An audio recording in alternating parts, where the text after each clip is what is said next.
అంతర్ప్రపంచం ఛానల్కు స్వాగతం. ఈరోజు టాపిక్ మౌనం. నా పేరు కె జగన్నాథం, కర్నూలు. జీవితంలో మౌనంగా ఉండడం అనేది దేవుడిచ్చిన గొప్ప వరం. మౌనంగా ఉండడం అనేది అందరికీ సాధ్యమయ్యే పని కాదు.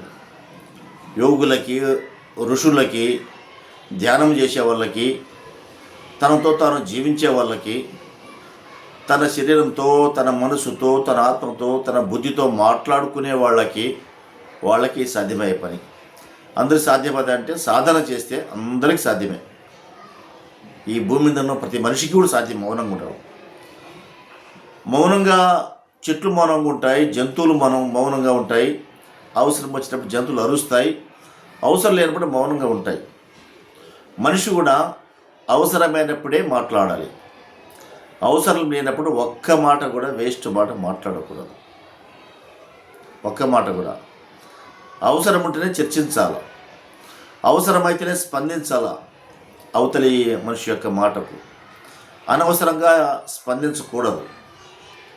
మౌనం ఉండడం వల్ల ఏం ప్రయోజనాలు అంటారు. మౌనంగా ఉంటే నీకు కొత్తగా ఈ కాస్మిక్ ఎనర్జీ వస్తుంది. విశ్వంలో ఉన్నటువంటి అపారమైన శక్తిని నీ శరీరము, మనస్సు, బుద్ధి, ఆత్మ ఇవన్నీ తీసుకుంటాయి, రిసీవ్ చేసుకుంటాయి. నువ్వు మౌనంగా లేకుండా లొడలోడ వాగుతుంటే వాటికి తీసుకోవడానికి సమయం ఉండదు. నువ్వు లొడలోడ వాగేదాని మీదే అవి సమయం కేంద్రీకరిస్తాయి తప్ప బయట ఉన్నటువంటి శక్తిని, ఎనర్జీని, చైతన్యాన్ని తీసుకోవడానికి అవి ముందుకు రావు. నువ్వు ఒక గంట సేపు ఒక రూమ్లో కూర్చొని నీ సెల్ ఫోన్ సైలెంట్గా పెట్టి, నీ కళ్ళద్దాలు తీసి పక్కన పెట్టి, నిశ్శబ్దంగా ఎవరి లేని చోట మౌనంగా కూర్చో. దాని ప్రభావం కనిపిస్తుంది. రోజుకు ఉదయము, మధ్యాహ్నము, సాయంత్రం 3 గంటలు, 4 గంటలు కళ్ళు మూసుకు కూర్చోవాలి మౌనంగా. కళ్ళు తెరుచుకొని కాదు. కళ్ళు అనేది ఒక జ్ఞానేంద్రియం, అది పనిచేస్తూ ఉంటుంది. అది పనిచేస్తూ ఉంటే, కళ్ళు పని చేసుకుంటా చూపు చూస్తూ ఉంటే కొంత ఎనర్జీ బయటికి వేస్ట్ అయిపోతూ ఉంటుంది. కాబట్టి నోరు మూసుకొని, కళ్ళు మూసుకొని, సెల్ ఫోన్ సైలెంట్లో కానీ లేదా స్విచ్ ఆఫ్ చేసి కానీ పెట్టుకొని సైలెంట్గా కూర్చో. ఆలోచనలు పుంకాలుగా వందల వేల సంఖ్యలో ఆలోచనలు వస్తాయి. వచ్చిన ఆలోచనలు గమనిస్తూ ఉండంతే. ఆలోచనల వెంట పరిగెత్తుంది. ఆలోచనలు వచ్చి తగ్గుముఖం పడతాయి. ఎప్పుడైతే ఆలోచనలు వచ్చి తగ్గుముఖం పడతాయో, ఆలోచనల యొక్క ప్రవాహం తగ్గుతుందో, అప్పుడు నీలో ఎనర్జీ స్టార్ట్ అవుతుంది. నువ్వు మర్చిపోయిన సంఘటనలని గుర్తొస్తాయి. నీకు ఏది అవసరమో జీవితానికి అది గుర్తొస్తుంది. నీ ప్రయాణం ఎటు చేయాలో గుర్తొస్తుంది.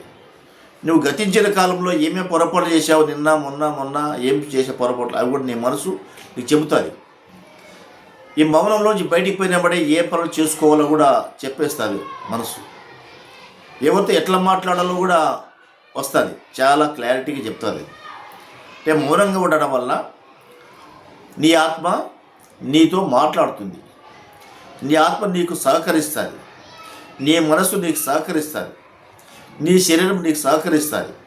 నీ బుద్ధి కూడా ఏం పని చేయాలా, ఏం పని చేయకూడదు అనే ఒక జడ్జిమెంట్ చెప్తుంది కరెక్ట్గా.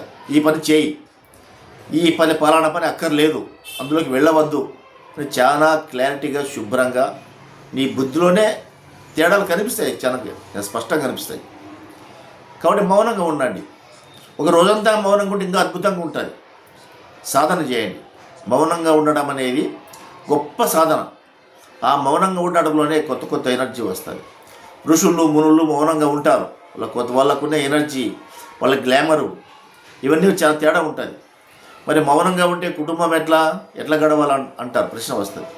కానీ మీకు వీలున్న సమయంలో అరగంట కానీ, గంట కానీ, 15 నిమిషాలు ఎక్కడ ఖాళీ స్థలం ఉంటే అక్కడ మౌనం కూర్చోండి. అనవసరంగా ఎవరైనా మాట్లాడుతూ ఉంటే అనవసరంగా అందులో జోక్యం చేసుకోవద్దండి. అందులోకి పోవద్దు. నీకు అవసరం లేని విషయంలో నువ్వు తలదూర్చి నీ ఎనర్జీని వేస్ట్ చేసుకుంటున్నావు. నోరుండే ఎందుకు? అనవసరమైన మాటలు మాట్లాడమని దేవుడు మనకేం చెప్పి పంపించాడా? లైసెన్స్ ఇచ్చి, చీట్ రాసి, సర్టిఫికేట్ ఇచ్చి, దేవుడు సీలేసి, అరే భూమి మీద వేరే అనవసరంగా మాట్లాడటం చెప్పి పంపించినాడా? అవసరమైంది మాట్లాడు, అవసరమైన పని చెయ్యి, అవసరమైన తిను, అవసరమైన మేరకు పండుకో, అవసరమైన మేరకు విశ్రాంతి తీసుకో, అవసరమైన మేరకు సంపాదించుకొని కింది భూమి మీద పంపించాడు. అదేవిధంగా నీవు ఎంత మౌనంగా ఉంటే నీ జీవితం అంత పర్ఫెక్ట్గా ఉంటుంది, అంత పర్ఫెక్ట్గా ఉంటుంది. కాబట్టి ప్రయత్నం చేసి చూడండి. మళ్ళీ కలుసుకుందాం.